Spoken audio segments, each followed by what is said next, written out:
테마 1입니다. 사례 1 보시면 배우자 있는 갑은 을과 첩계약을 하고 강남에 소재하는 A 아파트를 증여하기로 계약을 하고 이전 등기를 했다. 그 후에 불화로 결별하고 3년 흐른 후에 재회하여 A 아파트를 반환하기로 새롭게 계약을 하였다죠. 사례 논점 보시면 1번 갑과 을의 아파트의 증여계약 효력은 무효입니다. 반사회적 범위는 무효죠. 2번 증여계약이 한 A 아파트 이전 등기 효력은 유효합니다. 왜냐하면 갑이 을에게 등기해 준 것은 불법 원인급여이기 때문에 갑은 을에게 반환을 청구할 수가 없고요. 따라서 을에게 확정적으로 소유권이 기속된다는 것이 우리 판례 입장이기 때문에 을의 등기는 유효해요. 근데 여기서 이 사례도 중요한 건 3번인데 재회 후 반환하기로 한 갑과 을 계약의 효력은 우리 판례는 유효하다고 봅니다. 따라서 요 새로운 계약에 의해서 갑은 을에게 반환을 청구할 수 있다는 것이 판례 입장이에요. 다시 말하면 요 새로운 계약은 별개의 계약이기 때문에 반사회적이지 않다는 것이 우리 판례 입장입니다. 그래서 새롭게 한 계약은 무효가 아니라 유효하고 따라서 요 새로운 계약에 의해서 갑은 을에게 반환을 청구할 수 있다는 것이 우리 판례 입장이라는 거 꼭 기억해 두시기 바랍니다. 130 읽어보시고 중요 판례죠. 1번 판례 우리가 많이 본 거죠. 읽어보면 민법 103조에 의하여 무효로 되는 반사회 질서 행위는 법률행위의 목적인 권리 의무 내용이 선량한 풍속 기타 사회 질서 위반되는 경우 해서 우리는 법률행위 자체가 반사회적인 경우 해서 뭐 도박, 첩계약, 범죄계약 이런 것들은 반사회적이고요. 그 다음에 두 번째 그 내용 자체는 반사회 질서적인 것이 아니라고 해야 되죠. 그러면 나쁜 짓이 아닌데도 불구하고 일정한 요건을 갖추게 되면 반사회적이게 되는데 법률적 이유를 강제하거나 해가지고 우리가 기억해야 될 것은 별거 계약은 반사회적이다. 왜냐하면 별거 계약 자체는 나쁜 짓이 아니지만 그것을 뭐 할 수 없죠? 강제할 수가 없고 강제하게 되면 반인륜적이니까요. 그 다음에 혼인 예약도 반사회적이다. 유부남 유무녀가 아니더라도 혼인을 예약하기로 하는 것은 나쁜 짓은 아니에요. 그렇지만 혼인을 뭐 할 수 없어요? 강제할 수가 없고 강제로 혼인시키는 것은 반인륜적이니까 혼인 예약은 반사회적이죠. 그 다음에 그 법률행위의 반사회 질서적인 조건이죠. 자, 이거는 법률행위 자체는 반사회적이지 않지만 조건만 반사회적인 경우인데 우리 시험에 참 잘 나오죠. 어떻게 기억합니까? 조건만 무효인 것이 아니라 법률행위 전체가 다 무효하다. 그죠? 그 다음에 조건 또는 금전적 대가가 결부됨으로써 법률행위 자체는 반사회적이지 않지만 금전적 대가가 결부되면 반사회적인 경우가 있다. 법정에서 허위로 증언하기로 하면 따질 필요 없이 반사회적인데 만약에 정당하게 본대로 증언하기로 했다면 그 자체는 반사회적이지 않지만 돈을 받고 금전을 받기로 했다면 반사회적 범죄에서 무효고요. 또 공무원이 부당한 직무집행을 하기로 하면 반사회적인데 만약에 정당한 직무집행이라 하더라도 돈을 받고 하기로 하면 뭐가 되는 거죠? 반사회적 범죄가 무효인 거죠. 그 다음에 반사회 질서적 성질뜨기 및 표시되거나 상대방에게 알려진 법률행위의 동기가 반사회 질서적인 포함한다는 말은 법률이 자체는 반사회적이지 않지만 동기가 반사회적인 경우가 있다. 뭐냐면 동기가 그때는 어떻게 되냐? 표시가 되거나 알려져야 비로소 반사회적 범죄는 무효다까지 기억하면 되겠죠. 그 다음에 두 번째는 이제 뭐냐면 가족법상이죠. 가족법상의 자유는 절대적으로 보장이 되기 때문에 이 가족법상의 자유를 제한한다면 심하든 심하지 않든 따질 필요 없이 반사회적 법률에서 무효가 되거든요. 그래서 우리가 부부가 등장하는 경우에는 이혼할 수 있는 자유를 제한하면 반사회적이고 이혼할 수 있는 자유를 제한하지 않는다면 반사회적이지 않은 거죠. 2번 보시면 부정행위를 용서받는 대가로 손해를 배상한과 아울러 가정에 충실하겠다는 서약의 취지의 처에게 부동산을 양도하되 부부관계가 유지되는 동안에 처가 임의로 처분할 수 없다는 제한이죠. 이거는 반사회적이지 않아요. 왜냐하면 이혼할 수 있는 자유를 제한하지 않습니다. 유지되는 동안 임의로 처분할 수 없다는 말은 이혼하게 되면 마음대로 팔 수 있다는 뜻이기 때문에 이혼할 수 있는 자유를 제한하지 않기 때문에 반사회적이지 않다. 그 다음 세 번째는 인간의 본성이죠. 인간이면 누구나 당연히 하는 것으로 평가된다면 서로 그것이 나쁜 짓이라 하더라도 반사회적이지 않다. 그래서 3번 비자금을 은닉하는 행위는 인간이면 당연히 하는 행위니까 뭐하지 않죠? 반사회적이지 않고요. 4번 세금을 회피하려는 행위는 인간이면 당연히 하는 행동이니까 뭐하지 않죠? 반사회적이지 않다. 그 다음 5번 판례는 따로 기억하셔야 되는데 변호사가 민사사건에 대해서 성공보수 약정을 했다면 그 자체는 반사회적이지 않아요. 그렇지만 형사사건에 대해서 성공보수 약정을 했다면 그것은 뭐죠? 반사회적 법률에도 무효다. 이런 얘기죠. 근데 6번 판례는 최근 판례인데 이런 얘기입니다. 종중이 있고 종중에 임원이 있어요. 근데 이 사람들의 임무에 대해서 일정한 보수를 지급하기로 했다면 이 자체는 반사회적이지 않거든요. 근데 만약에 이것이 지나치게 가다하다고 평가된다면 이죠. 이 판례 사실이 어떠냐면 요 종중 임원들이 나서 가지고 토지를 반환받게 됐어요. 토지를 반환받기 위해서 이 사람들이 노력을 한 것은 종중의 임원으로서 당연히 뭐 하는 거죠? 해야 될 일인 거죠. 근데 이 반환받은 토지 일부를 이 사람들에게 뭐죠? 증여하기로 했어요. 이것은 뭐죠? 지나치다. 따라서 반사회적 법률에서 무효라는 것이 우리 판례 입장이죠. 그래서 결론문 보시면 이렇게 나오잖아요.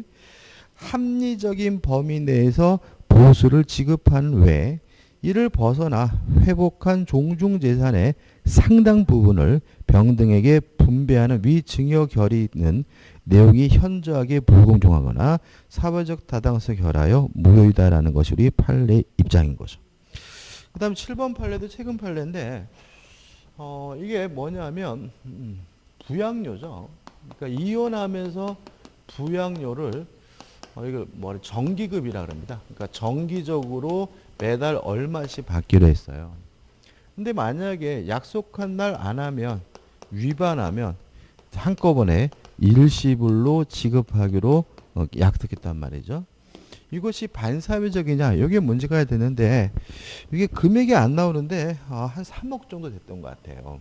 그러니까 이게 매달 내다가 안 줬더니 3억을 몽청 달다. 그러니까 어떻게 해요? 지나치다라고 주장한 것에 대해서 우리 판례는 반사회적이지 않다.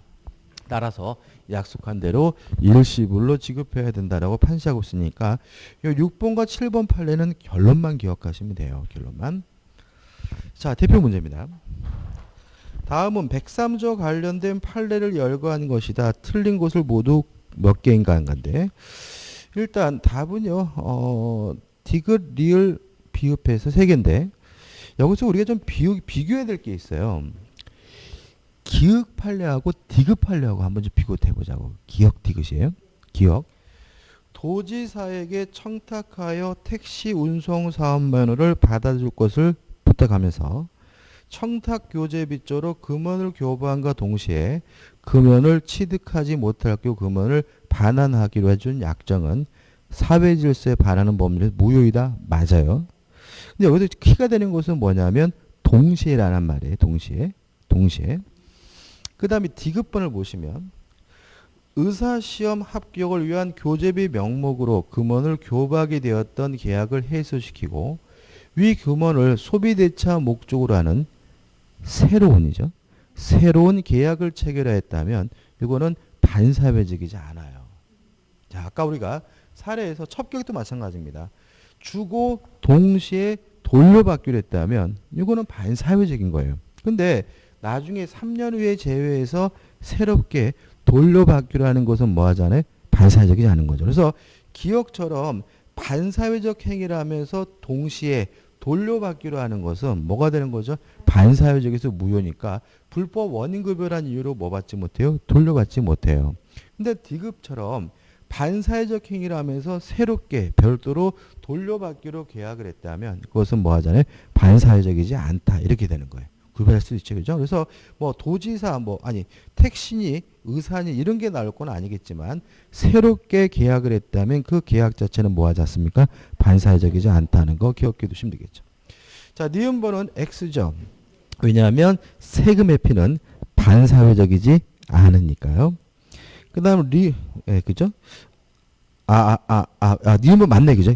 맞네, 그죠? 니은번 맞고. 그 다음 리을번 보시면 허위로 증언하기로 했으면 따질 필요 없이 뭐죠? 반사회적인데 문제는 증언하여 줄 것을 조건으로 돈을 받기로 했어요. 그럼 뭐가 되죠? 반사회적인 거죠. 그래서 통상적으로 용인될 수 있는 수준을 급부받기로 한 약정은 반사회 질서적인 금전적 대가가 결부된 것이나 민법 103조 소정의 반사회 질서에 해당하여 무효가 되는 것은 아니다는 질문은 X가 되는 거죠. 그 다음에 미음번. 이거는 좀 정리를 해보면 이거죠.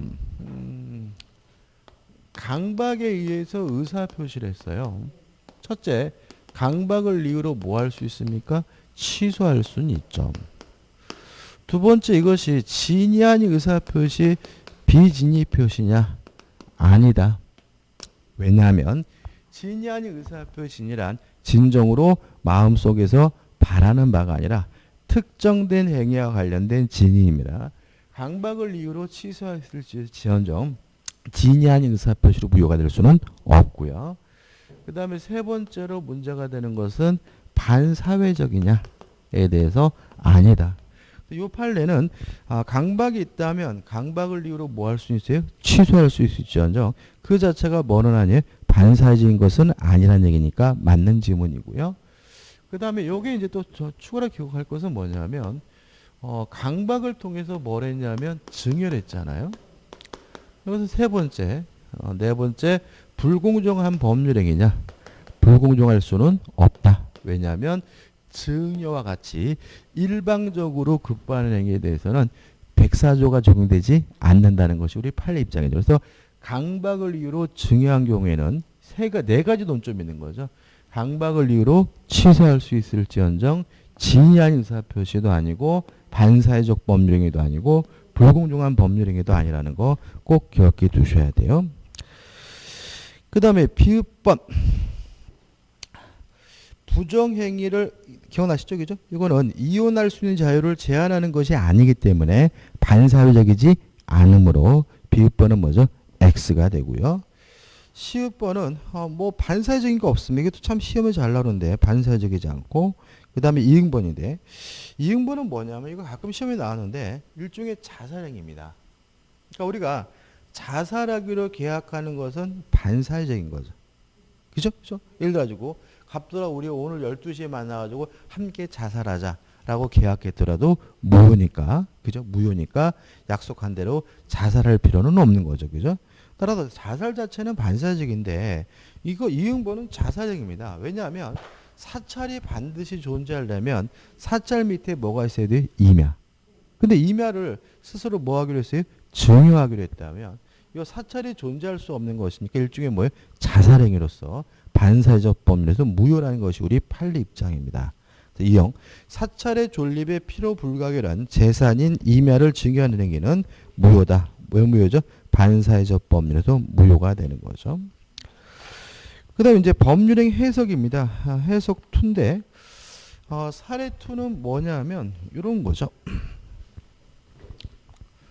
자, 우리가 법률행 해석해서 원칙이 규범적 해석, 상대방이 알았거나 알 수 있었으면 자연적 해석이죠.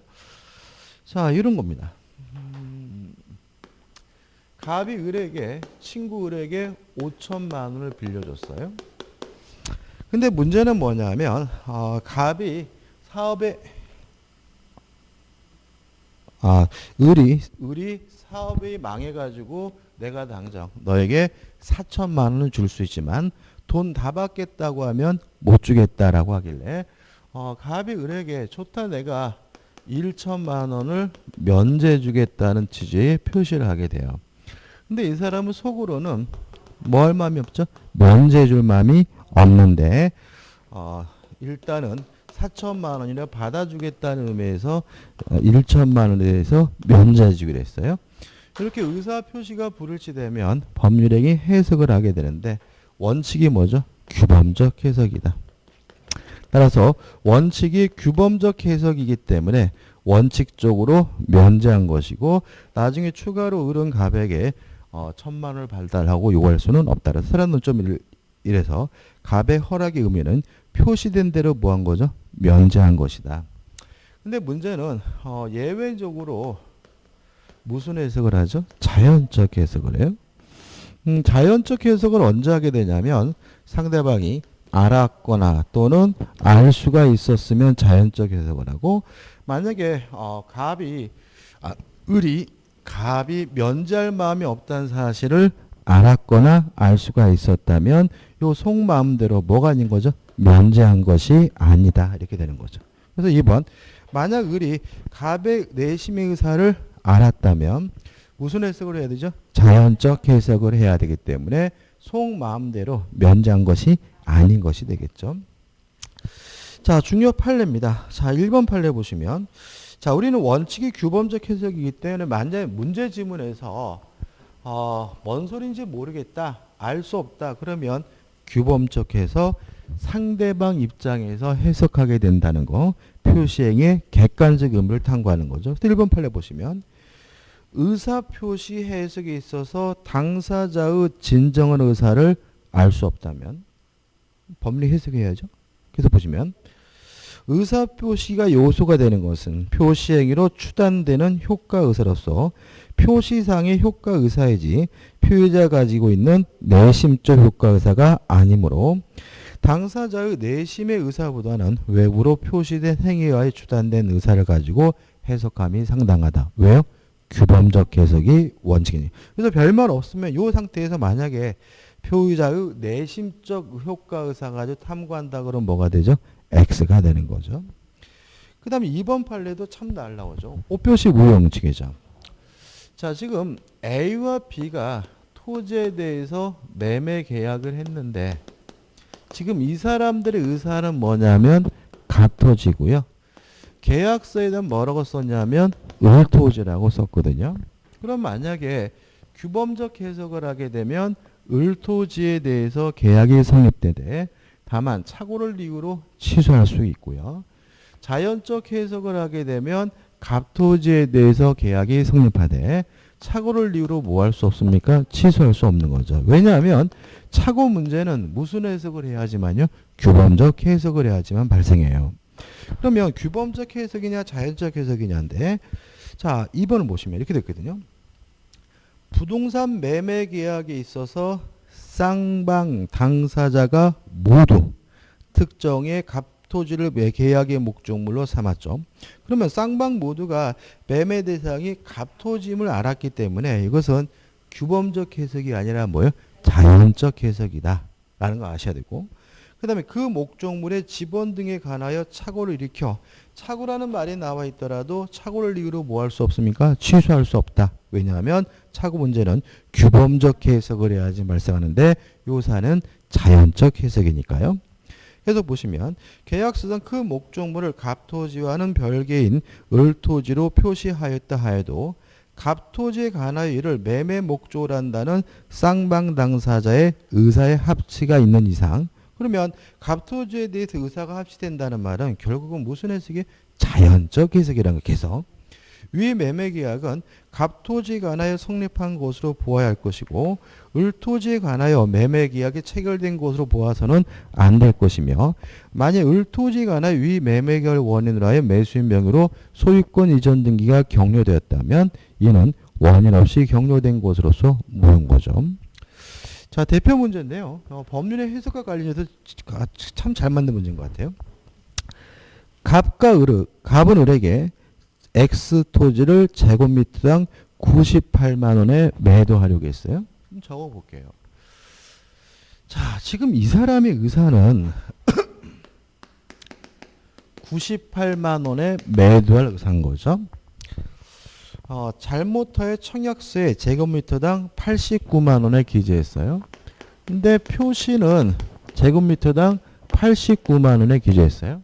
그러면 이렇게 법률행위 해석을 하는데 원칙이 규범적 해석이니까 89만 원의 계약이 성립되는 것이 원칙이고요.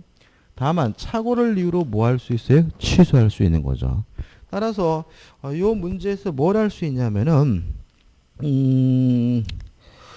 2번에서 2번 지문입니다. 갑과 을 사이 매매 계약은 특별한 사정이 없느나 원칙적으로 제곱미터당 89만 원에 성립한다. 이건 뭐죠? 맞는 지문이죠.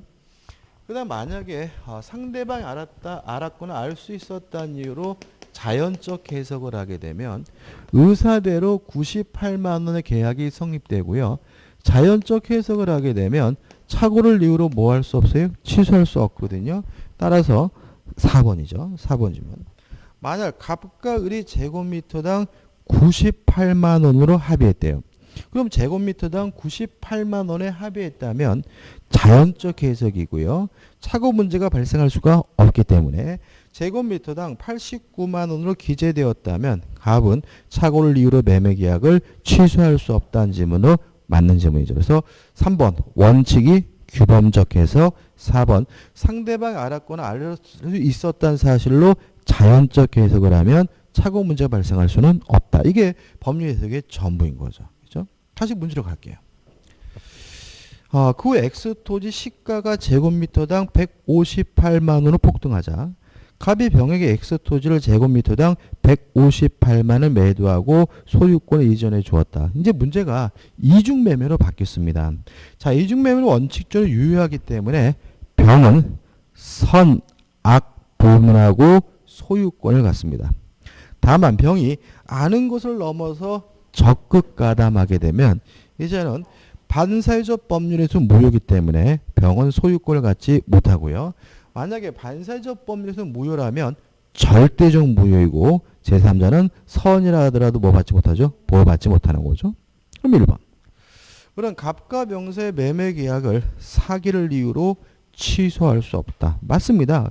왜냐하면 이중매매가 뭐는 아니에요? 사기는 아니에요. 그러니까 보통 이중매매를 하게 되면 형사적으로는 사기죄로 처벌하지는 않아요. 배임죄로 처벌합니다. 그러니까 민사적으로 사기를 이유로 뭐 할 수 없어요? 취소할 수 없어요. 뭐냐? 이중매매를. 좀 조심하시고. 그 다음에 3번. 을은 병 명의로 이루어진 소유권 이전 등의 말소를 청구할 수 없다. 왜요? 병은 선악 불문하고 소유권을 가지니까 별도의 이유가 없는 한 을은 병 등기에 대해서 말소해달라고 뭐 할 수 없어요? 청구할 수가 없는 거죠. 5번. 만일 갑의 배임행위 적극 가담한 병이죠. 이제는 병의 소유권이 없고요. 제3자 정은 선이라 하더라도 보호받지 못하기 때문에 적극 가담한 병으로부터 선의 정이 X토지를 취득하였다면 정은 갑과 병사의 매매 계약의 유효를 주장할 수 있다는 지면은 X다. 답은 뭐죠? 5번이 되는 거죠. 그 다음에 이제 통정허위 표시입니다. 사례는 우리가 아주 반복적으로 봤던 일반적인 사례죠. 그러니까 통정허위 표시된 사례는 뭐죠? 고정적입니다. 지금 보시면 갑이 있고 갑의 채권자가 있는 거죠. 근데 갑이 사업이 실패해서 돈을 갚아야 되는데 갚기 싫으니까 강제 집행을 면하려고 을과 만나가지고 하지도 않은 매매를 한 것처럼 가장을 해서 갑이 을에게 이전 등기를 해준 거죠. 일단 첫 번째, 요 갑과 을 간의 매매 계약은 통정허위 표시로서 무효입니다. 매매도 무효고 등기도 무효이기 때문에 아직도 갑에게 뭐가 있는 거죠? 소유권이 있는 거죠. 그 다음에 왜 갑이 을에게 가짜로 등기해놨냐면 강제 집행을 면하려고죠. 채무입니다. 인간 본성의 발현이죠. 따라서 이 매매가 통정허위 표시로서 무효인 것이지 반사회적으로 무효인 것은 아니니까 불법 원인급여가 아니고 따라서 갑은 자신 소유권자라는 이유로 의뢰 등기에 대해서 말소 등기해달라고 청구할 수가 있다. 다시 말하면 불법 원인급여가 아니라는 거 꼭 가져가야 되고요. 그 다음에 이 채권자도 갑을 대의해서 의뢰 등기에 대해서 말소를 해달라고 청구할 수가 있고요. 또 이러한 갑의 행위는 채무자가 돈을 갚기 싫어서 재산을 도피시킨 행위니까 채권자는 갑과 을 간의 매매를 사회행위라는 이유로 뭐 할 수도 있죠? 취소할 수도 있다죠. 그 다음 이제 을이 자기 앞에 등기된 것을 기하로 또다시 병에게 팔아먹고 병에게 이전 등기를 해줬다면 요 병을 우리가 뭐죠? 제3자라고 하고 요 병이 선이면 확정적으로 소유권을 갖는다. 왜냐하면 통정허위 표시 무효는 선의 제3자에 대항하지 못하니까요. 두 가지 조심하셔야 될 것이 있는데 첫째, 무과실까지는 필요가 없다. 선이 이기만 하면 보호된다. 선이 이기만 확정적으로 소유권을 갖고요. 또 제3자는 선임을 추정을 받는다. 따라서 스스로가 자신이 선임을 뭐 할 필요 없죠? 입증할 필요가 없다죠. 그냥 만약에 병이 또다시 정에게 팔아먹고 정에게 이전 등기를 해줬다면 요 정을 우리가 전득자라고 하고 만약에 병이 선이어서 확정적으로 소유권을 취득했다면 병이 정에게 팔아먹는 것은 지가 팔아먹는 것이니까 요 정은 선이든 악이든 묻지 않고 항상 뭘 갖습니까? 소유권을 갖는다. 까지 끊으면 되겠죠. 그래서 하나는 좀 해가지고 1. 갑과 을의 매매계약 효력은 무효다. 그죠? 2번. 을과 병의 매매계약 효력이 병의 등기 효력인데 병이 뭐죠? 선이죠. 따라서 매매계약도 유효하고 병의 등기도 뭐죠? 유효하다. 그죠? 조문 좀 보시기 바라고요. 자, 넘겨보시면 중요 판례가 나오는데 뭐가 나오죠? 대조 판례가 나오죠. 이거는 또 그냥 외워주는 게 좋아요. 그러니까 타인의 이름으로 남의 이름으로 대출을 신청했어요. 이것을 어떻게 할 것인가에 대해서 우리 판례는 두 가지가 있어요. 첫째, 지인이 아닌 의사표시는 아니다 라는 판례가 있고 두 번째, 통정허위 표시로서는 무효라는 판례가 있고요. 이게 좀 모순되는 것처럼 보이지만 모순된 것은 아니고요. 논점을 달리하는 부분이기 때문에 같이 타인의 이름으로 대출을 신청하는 행위는 뭐는 아니죠? 진이 아닌 의사표시는 아니지만 통정허위 표시로서는 무효다. 이렇게 외워두시면 되는 거죠. 대표 문제입니다. 갑은 자기 소유 아파트에 대해 채권자 A의 강제 집행을 면탈할 목적으로 을과 통정하여 을 명의로 이전 등기를 하였다. 그 을은 이 사정을 모르는 병에게 그 아파트를 매도하여 병 명의로 이전 등기가 격려되었다. 다음 설명이 틀린 거죠. 그래서 통정허위 표시에 대해서는 뭐 사실관계는 거의 뭐죠? 똑같습니다. 갑을 병도 안 바꿔요. 자, 1번. 갑은 허위의 표시의 무효를 선의 병에게 주장할 수가 없다. 맞네요. 따라서 2번. 을은 병에 대해 원인행의 무효를 이유로 말소 등기를 청구할 수 없다. 맞죠? 병은 선이어서 이미 확정적으로 뭘 갖게 됐죠? 소유권을 갖게 됐죠. 3번. 병이 취득한 아파트는 A에 의한 강제 집행의 대상이 될 수는 없다. 맞죠? 왜요? 선의 병은 이미 확정적으로 소유권을 취득했으니까. 4번. 갑은 을에게 원인 무효를 이유로 부당이득 반환을 청구할 수 없다. X예요. 자, 이게 어떤 의미 이런 거죠. 병이 선이어서 확정적으로 소유권을 취득했다면 갑은 어떻게 하느냐? 갑은 요 자신의 물건을 팔아먹은 을에게 불법 행위를 원인으로 손해배상을 청구하거나 아니면 을이 병으로부터 받은 그 매매 대금에 대해서 부당이득 반환을 청구하는 거라는 거죠. 다시 말하면 갑이 을에게 손해배상이나 부당이득 반환을 청구하는 것은 가능하지만 병이 선이면 확정적으로 뭘 갖게 돼요? 소유권을 갖는 거죠. 다시 말하면 을을 보호하겠다는 것이 아니라 거래의 안전을 보호한다는 것. 따라서 갑은 을에게 손해배상도 청구할 수 있고 부당이득 반환도 청구하는 것이 가능하기 때문에 4번이 뭐죠? X가 되는 거죠. 5번. 갑을 사이의 허위 표시에 앞선 갑 소유 아파트의 가등기 권리자는 허위 표시에서의 제3자로 볼 수 없다. 맞아요. 자, 밑에 이제 박스로 또 나오는데 제3자는 당사자 및 포괄 승계를 제외한 사람 중에서 새롭게 이해관계를 가진 사람이 제3자입니다. 따라서 통정허위 표시 후에 이해를 관계를 가진 사람들은 새롭기 때문에 뭐가 돼요? 제3자가 되지만 통정허위 표시 전에 이해관계를 갖게 된 사람은 새롭지 않기 때문에 뭐가 아니죠? 제3자가 아닌 거죠. 따라서 만약에 가등기가 통정허위 표시 후에 이루어졌다면 제3자지만 통정허위 표시 전 가장행위 전에 가등기가 이루어졌다면 새롭지 않기 때문에 뭐가 아닌 거죠? 제3자가 아닌 거죠. 자, 그럼 2번을 풀 수 있는데 다음은 민법 108조 2항의 제3자에 관한 판례 태도를 적은 것이다. 틀린 것은 모두 몇 개인가? 일단 없습니다. 다 맞아요. 왜 그런 거죠? 헷갈려서 제가. 중간에 막 틀린 게 있으면 헷갈려서. 자, 기억은 개념이에요. 자, 제3자가 누구냐? 제3자란 허위 표시의 당사자 및 포괄승계인 이외의 자로서 허위 표시 이하여 외형상 형성된 법률 관계를 토대로 허위 앙수인과 새로운 법률 원인으로 이해관계를 갖게 된 자를 의미한다. 따라서 제3자가 되려면 새로워야 되겠죠. 니은번 저당권 설정 행위에 기한 저당권의 실행으로 죄송합니다. 가장 저당권이죠. 그죠?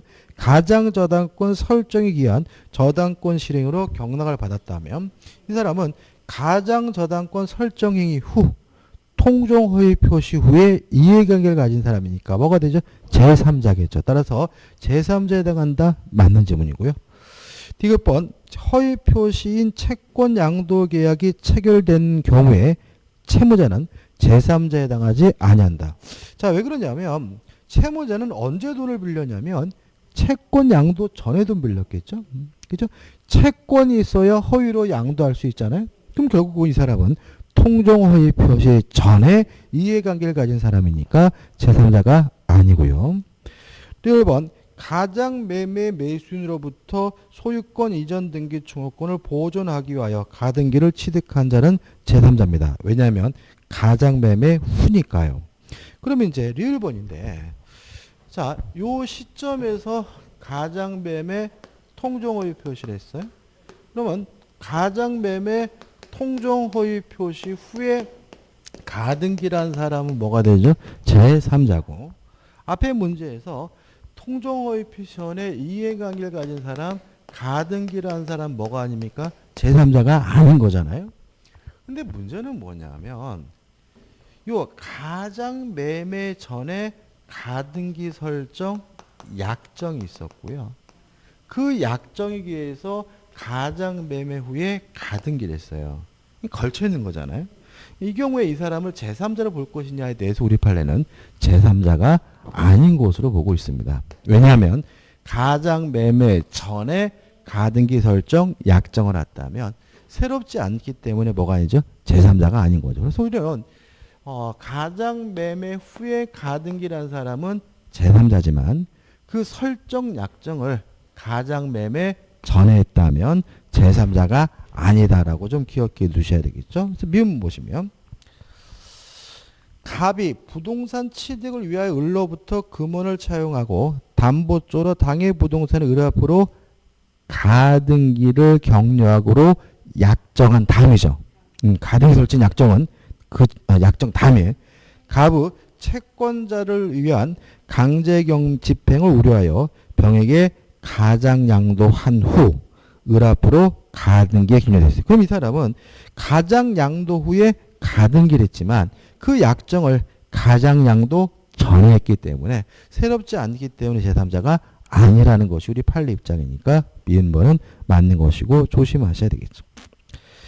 비읍번 갑의 기망행위하여 허위인 갑의 을에 대한 채무를 보증하고 그 보증계약 채무를 이행하여 구상권을 취득했어요. 물론 이 사람이 구상권을 취득한 시점은 기망행위 후니까 뭐가 되겠습니까? 제3자가 되겠죠. 그 다음에 시읍번 제3자는 선임을 뭐 받습니까? 추정을 받는다. 시읍번 통정허위 표시에 매수인으로부터 부동산의 권리를 취득한 제3자는 선의로 추정되므로 제3자가 악이란 사실의 주장 입증 책임은 그 무효를 주장하는 자에게있다. 맞는 질문이죠. 여기까지고요. 좀 쉬었다가 착오로 들어가도록 하겠습니다.